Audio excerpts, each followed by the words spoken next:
স্বাস্থ্য পরীক্ষা শেষে রংপুর মেডিকেল কলেজ হাসপাতাল থেকে থানায় নেওয়ার পথে হামলায় শিকার হয়েছেন হত্যা মামলার গ্রেপ্তার হওয়া সাবেক সমাজ কল্যাণ মন্ত্রী নুরুজ্জামান আহমেদ। এ সময় তার ওপর ডিম নিক্ষেপের ঘটনাও ঘটে। বৃহস্পতিবার 30 জানুয়ারি রাত 11:10 দিকে রমেক হাসপাতালের জরুরি বিভাগের সামনে এ ঘটনা ঘটে।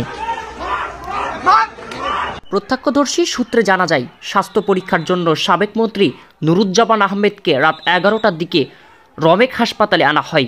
স্বাস্থ্য পরীক্ষা শেষে 11:10 দিকে থানায় নেওয়ার পথে পুলিশ ভ্যানে তোলার সময় ডিম নিক্ষেপ শুরু করেন সেখানে অবস্থান নেওয়া বৈষম্য বিরোধী ছাত্র আন্দোলনের নেতাকর্মীরা। এ সময় তাকে লক্ষ্য করে ঘুষিও দিতে দেখা যায়।